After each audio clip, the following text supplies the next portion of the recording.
বিসমিল্লাহির রহমানির রহিম। আসসালামু আলাইকুম। কেমন আছেন ভিউয়ার্স? আশা রাখছি যে যেখানে আছেন ভালো আছেন, সুস্থ আছেন। আর আমি আলহামদুলিল্লাহ আপনাদের দয়ায় ভালো আছি। আজকে একটা কুকিং ভিডিও নিয়ে আসলাম। এখানে আমি চপ রান্না করব, বেড়ের চপ। এখানে আমি আদা বাটা, রসুন, পেঁয়াজ, টমেটো, কাঁচামরিচ, পেপার সব কিছু একসাথে ব্লেন্ডার করে নিছি, নিয়ে দিয়ে নিলাম। তো মগের মাঝে কিছু লাগাই আসছিল, দিয়ে নিলাম।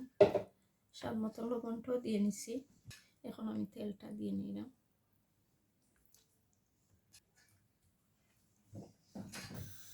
চুলার আগুনটা অন করে দিয়েছি।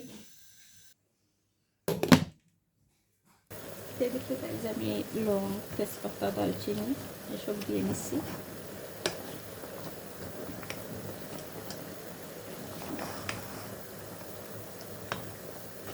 চপ লাগতে অনেক বেশি ভালো লাগে, চপটা খাইতে ভালো লাগে।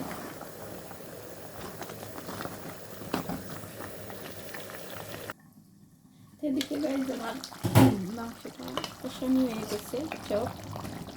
এখন আমি গুঁড়া মশলাটা দিয়ে নিলাম।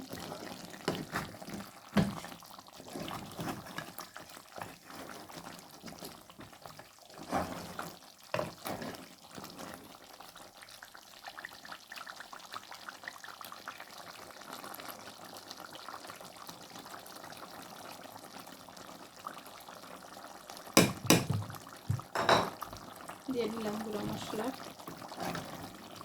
দিয়ে সব কিছু মিক্স করে নিলাম। পাঁচফোড়নটা আমি লাগানোর আগে দিয়ে নিব।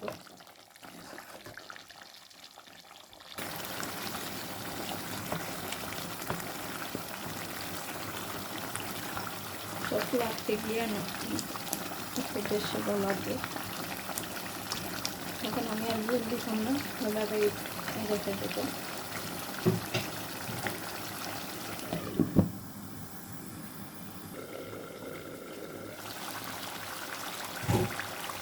আমি ধনিয়া পাতাটা দিয়ে নিলাম,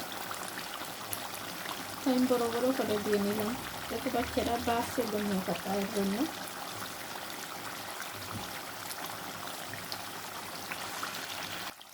এদিকে গাইজ আমার রান্নাটা ডান।